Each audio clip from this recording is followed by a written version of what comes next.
Trailer rebuild day 2.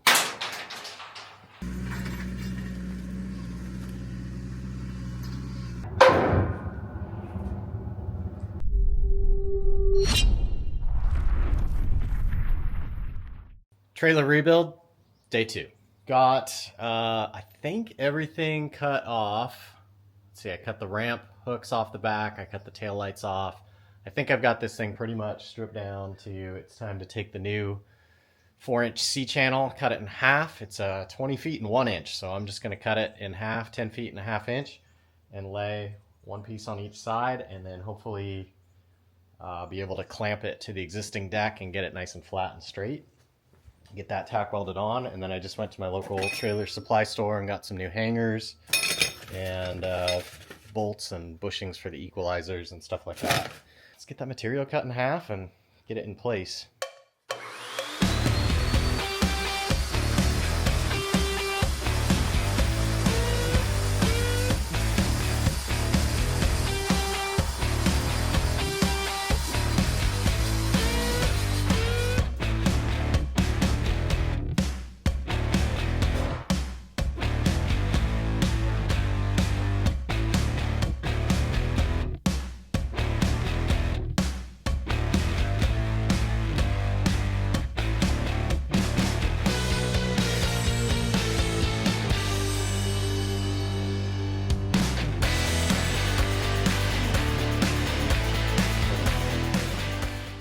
Okay, it's about lunchtime.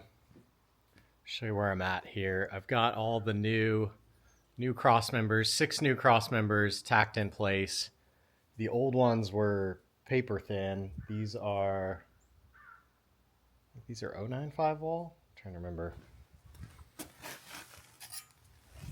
Here's a scrap of it. Whatever yellow is on the chart. We'll call that 095. But the original ones were paper thin, and they're welded to a bigger frame, but they would just tear. The weld would stay on the frame and the cross members would just tear right off. So I'm optimistic that these will do a lot better. I've got those tacked in place. I've got the frame extensions tacked on. I was able to get the frame kind of straight. I moved the jack stands around and got it to kind of like use its weight to straighten itself out, clamped it a little bit, got them all tacked together. So the frame's holding pretty straight, but I honestly want to get the hangers on it, get it outside, flip it over, put the axles on it, but I got to figure out what I want to weld while it's upside down and what I don't. Because if I want to weld it while it's upside down, I'd, obviously like to do it now. So I think what I'm going to do right now is work on, the local shop only had 4 hangers, so I got to salvage 2 of mine, which shouldn't be a problem. And then, I gotta get those laid out on the frame. Okay, I was having a good time getting a bunch of stuff done, and I forgot to record much. So I got all the hangers.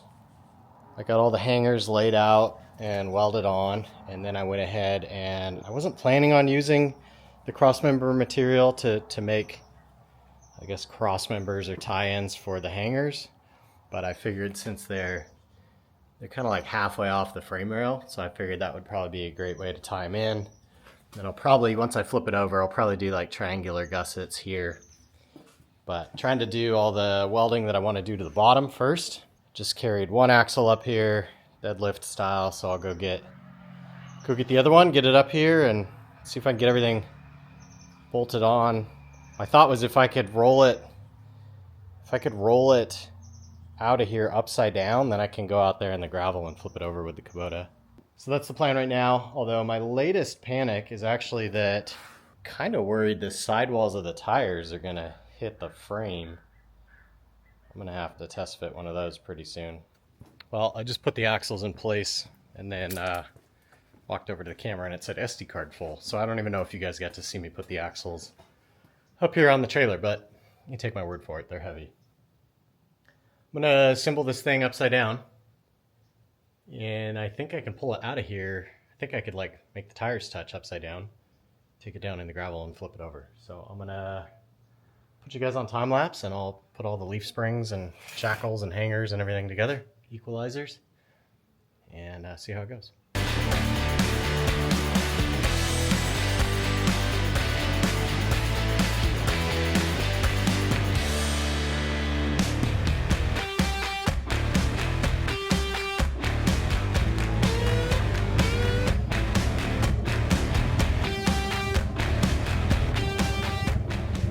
Took a break. It was my father-in-law's birthday today, so we went and had dinner there. And I forgot to film some of this, so got the axles on, everything tightened up. I ran into an issue where these are 285/75 truck tires, and they're so wide that they were hitting the equalizer bolts were hitting the sidewall. So I ordered some 1/4-inch spacers off Amazon. Hopefully those will get here before I need to go. For now, I had some 2-inch spacers, which is ridiculous. I had some 2-inch spacers in my attic, so I threw those on just so I can roll this thing around without tearing up the sidewall. So I'm gonna go ahead and I'm gonna sweep up, clean up a little bit, and then I don't really think I can flip it over tonight, but I'll see if I can get it down on the ground and then be ready to flip it over tomorrow and bring it in here and make sure the deck's dead flat while I weld it all up, and then get boards on it, get lights on it. Just try to be ready for I guess some last minute stuff. I'm pretty much out of time before I gotta go to KOH, so a couple days.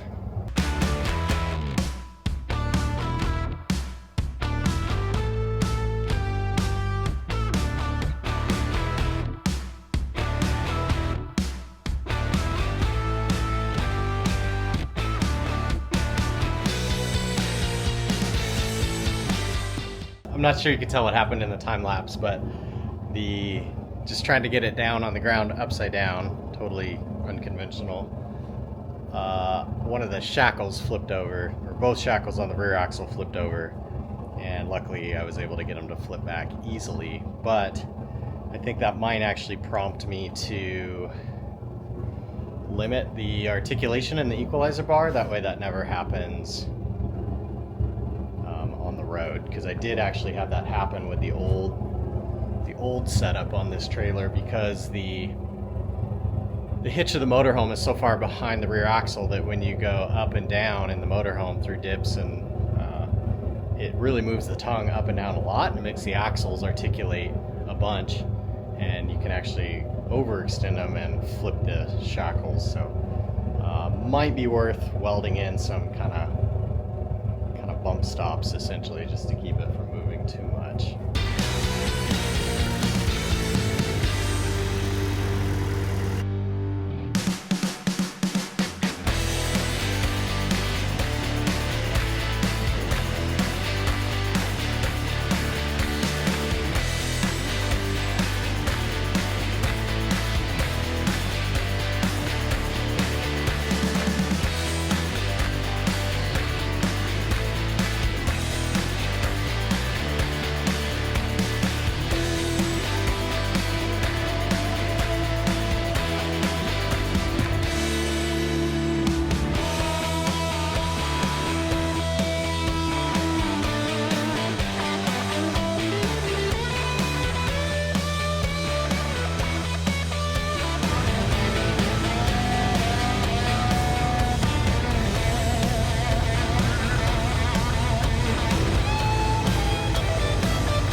Tractor while I hold the trailer still.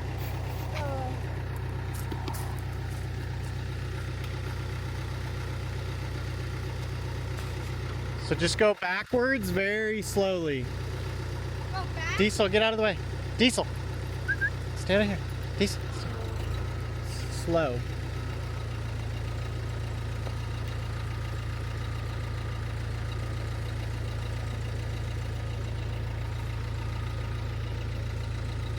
Mom said she'll be down in a sec.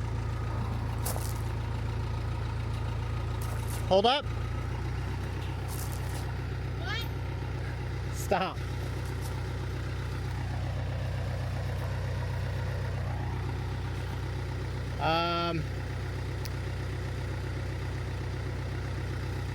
Can you lower it a little bit? Huh? Can you start lowering it or no? Lower? There.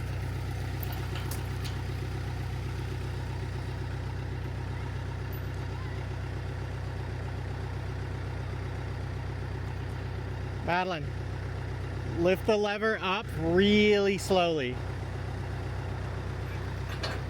Okay, now back up. What? Back up.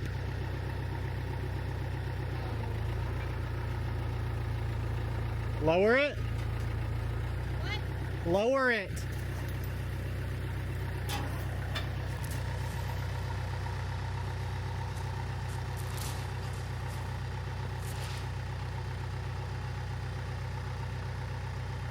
Take the lever and bring it towards me, sideways.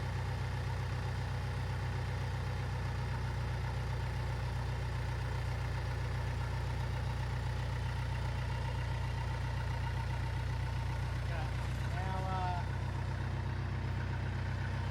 drop it.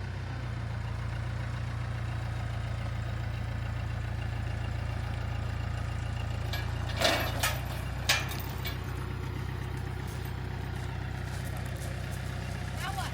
Lower it all the way.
Night, Diesel.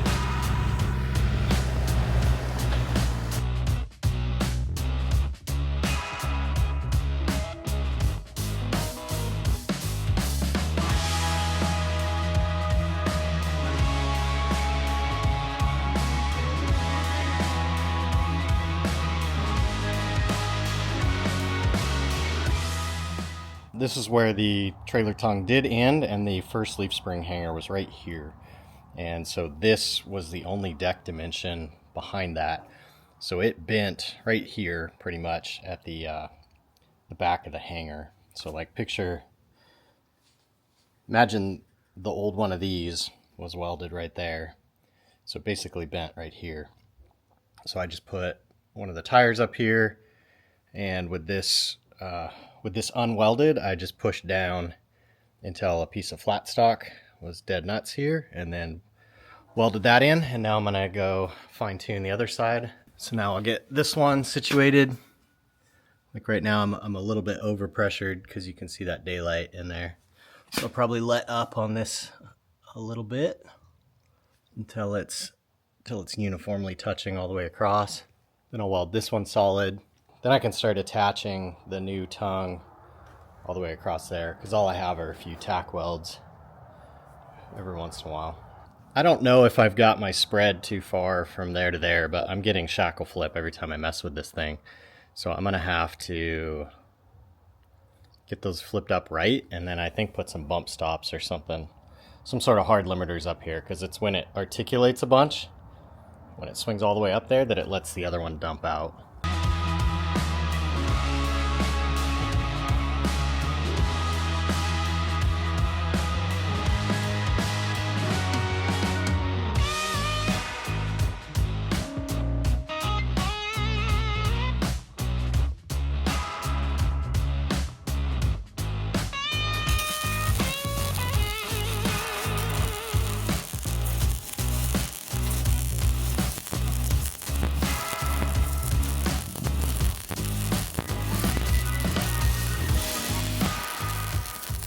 So that should cover like car to normal truck width. Little race cars like outside of that. So right now I'm just trying to cover Bronco. What I think I want to do is leave this open. Like the center section? Yeah, and do pull out ramps for long, low cars. Or low cars. Okay. And then I can also have a lip narrow, like an angle iron lip narrow for like a quad or something.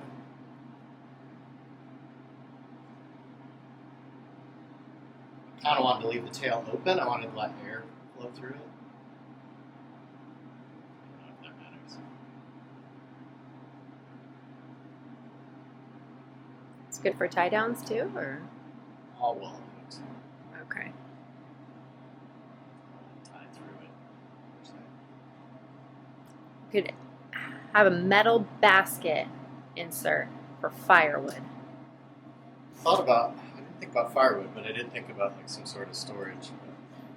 I hate side ramps because you end up in situations where you can't get them out the side. So I think I want to do rear ramps. But not this trip. Not this trip. I apologize. I have been hustling. I don't have much time left. I've been working my butt off. I made this dovetail section. I cut this at 102. I don't like it right now because I'm tripping over it, but eventually I'm gonna run up and make this whole thing 102 wide. So I'm trying to leave it for now. It bust my shin on that. I took the old taillights and put them back on for now. The old clearance light. I just need something to get to hammers, and then when I come back I can keep working on this thing. This is kind of a proof of concept, I guess, more than anything. I've got it all wired up. I got all the lights working, got the trailer brakes working. I backed up the Excursion up here and had Mallory check everything for me. It's all working good. So now I figured I'd show you a little bit of the construction stuff I did before I throw the wood on it. So here's the way I made the frame extension also double as a support for the Dove. Is it holds it full length there. This is all 120 wall, so it should be pretty dang strong. So it's tied in here to the end of the frame. It's tied into the last cross member. Above all the axle hangers, I took some scrap steel I had and made gussets to gusset all of the hangers since they're not even all the way on the frame. So I did that everywhere. And then all three hangers have their own cross member, square tube front and rear, and then I reused a piece of angle iron in the middle. So it should be pretty dang strong. It's pretty straight too. This is where the extension comes in, or I was pushing down with the tractor to try to straighten this out. And then once I had it looking pretty good, I just welded this thing up inside and out. If this was the splice of the trailer, like this wasn't continuous, I'd probably fish plate this, but since I know I'm gonna extend out too, I'm not gonna worry about it right now. Considering that's more metal than this thing had when I took it apart. So it's probably like I don't know, 8:30 or 9 right now. I'm gonna get the wood on, and then I don't have to screw it down because it tongues into the back, and then the front has like a clamp. So I'm gonna try to just do it like that for this trip. That should keep it there. It might bounce or rattle, but that's all right. I'm gonna pull it back off to keep working on it anyway. Need to get the wood on, need to get the tongue box back on, and then I should probably make some sort of rear some fender mud flap, just so I don't get pulled over for that. And then I'll have to weld some toe down hooks, some tie down hooks on it, because the ones that it has are garbage. Getting there.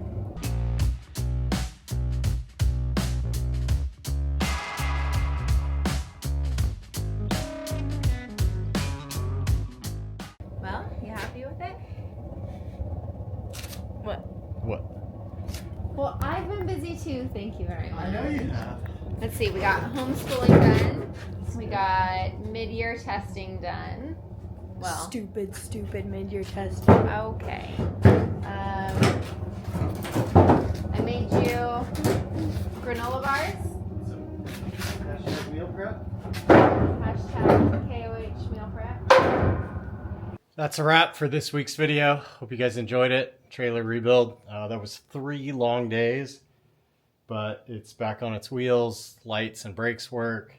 The deck is straight and flat again, and it's a good start to kind of the ultimate off-road trailer here. As soon as I get back from Hammers, this thing's going to come right back in here and get more cutting and welding done. So if you guys have any ideas of what I should do to make this trailer better, I know when I get back I'm going to widen the deck and build some drive over fenders. But if you guys have any other like cool storage ideas or ways to just make it more functional, incorporate some cool ideas and features, let me know. Put them in the comments. And with that, hammer down to Hammer Town. See you guys soon.